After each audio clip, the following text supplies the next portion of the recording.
Las redes sociales están pasando de moda. Vivimos en un tiempo en el que las redes sociales parecen estar en todos lados. Pero, al mismo tiempo, muchos sienten que ya no tienen el mismo brillo que antes. La pregunta es inevitable. ¿Las redes sociales pasaron de moda? ¿O estamos entrando en una nueva fase de nuestra relación con ellas?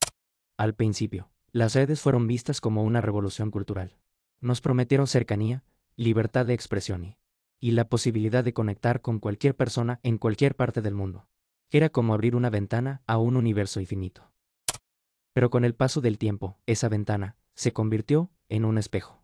Y, como en el mito de Narciso, nos quedamos mirando nuestro propio reflejo, atrapados en la superficie de lo que mostramos.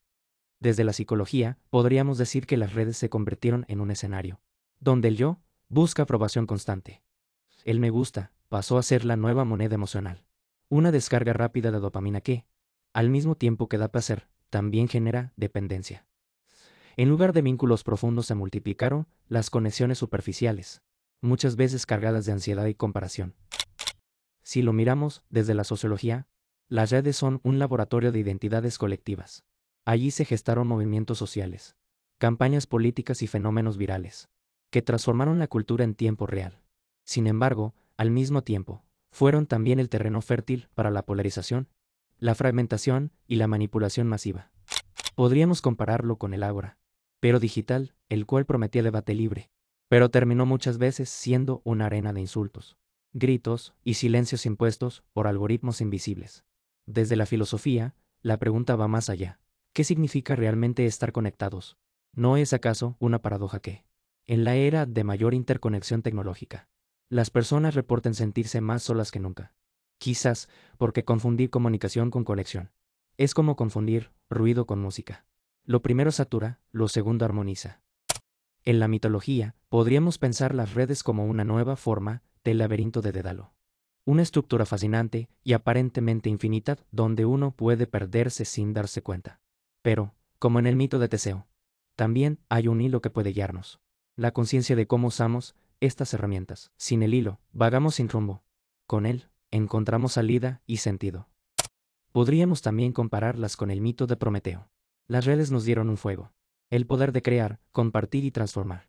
Así como Prometeo que fue encadenado por entregar el conocimiento a los hombres. Nosotros a veces quedamos encadenados a la necesidad de mantenernos siempre presentes en el flujo interminable de información. O el simple hecho de querer ver lo que hace el otro, o cuál es la tendencia o noticia nueva del día. La neurociencia nos muestra que la exposición constante a estímulos digitales cambia literalmente la estructura de nuestro cerebro. Nuestra capacidad de atención disminuye, nuestra memoria se vuelve más frágil y la multitarea digital nos dispersa. Estamos viviendo un cambio en el hardware humano sin darnos cuenta. La economía, por su parte, convirtió las redes en un mercado de atención. Si antes, el petróleo era el recurso más valioso, hoy lo es nuestro tiempo y nuestra mirada.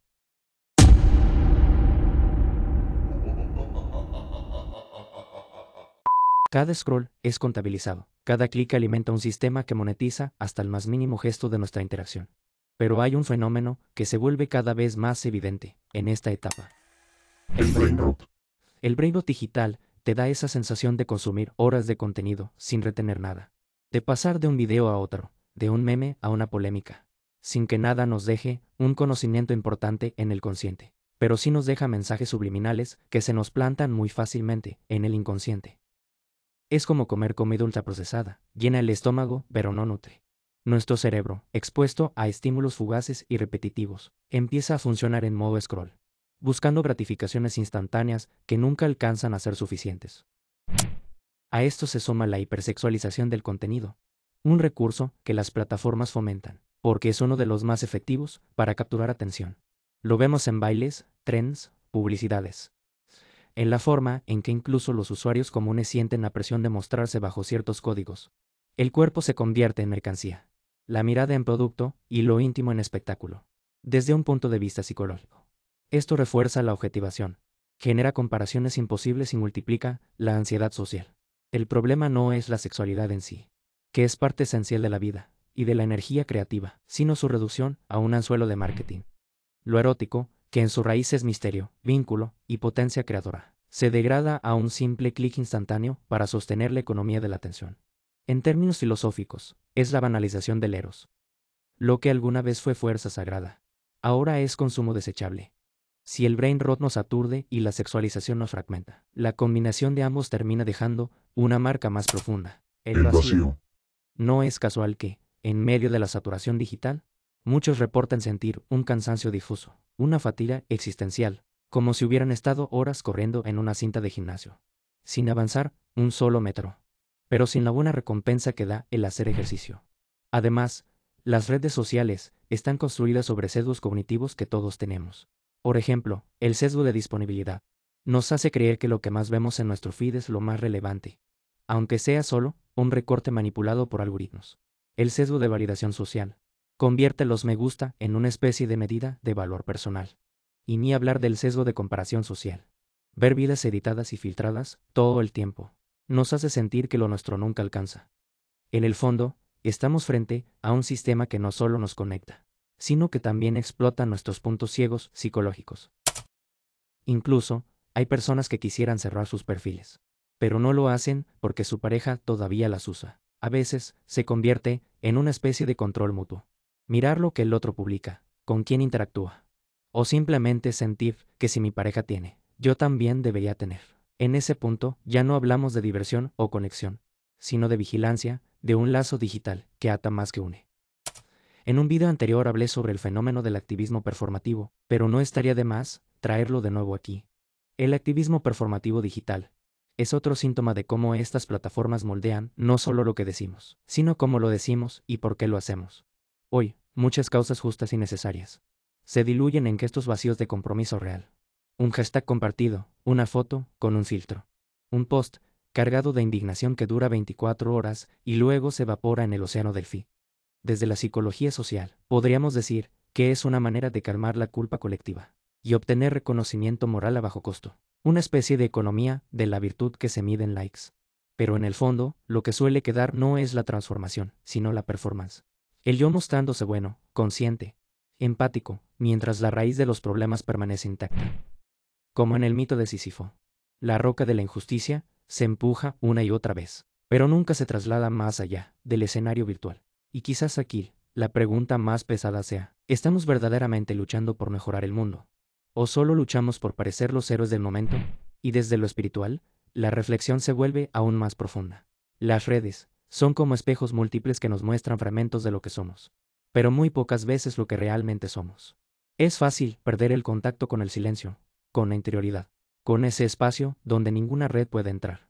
Allí es donde recuperamos la verdadera conexión, no con miles de personas, sino con el todo y con la nada al mismo tiempo. Y aquí entra en juego el punto cero.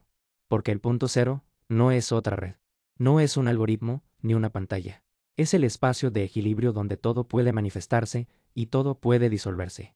En este equilibrio interno, no necesitamos likes, no necesitamos máscaras, no necesitamos mostrarnos, simplemente somos. Quizás las redes no pasaron de moda. Quizás lo que pasó de moda es la conciencia con la que las usábamos. El futuro no está en rechazarlas ni en rendirles culto, sino en comprender que son solo herramientas. Como el fuego de Prometeo, pueden iluminar o pueden quemar. Depende de nosotros recordar que, más allá de las pantallas, existe un centro inmutable. Ese centro es el punto cero, el lugar donde recuperamos la libertad de no ser arrastrados por las corrientes, ni por la multitud. Ese punto donde el tiempo se aquieta y la conciencia se enciende. Entonces, lo que importa no es si las plataformas digitales cambian, sino si nosotros cambiamos con ellas. Porque lo verdaderamente revolucionario no está en la próxima aplicación ni en el próximo algoritmo. Lo revolucionario es volver al origen, al silencio, al vacío fértil, al punto cero.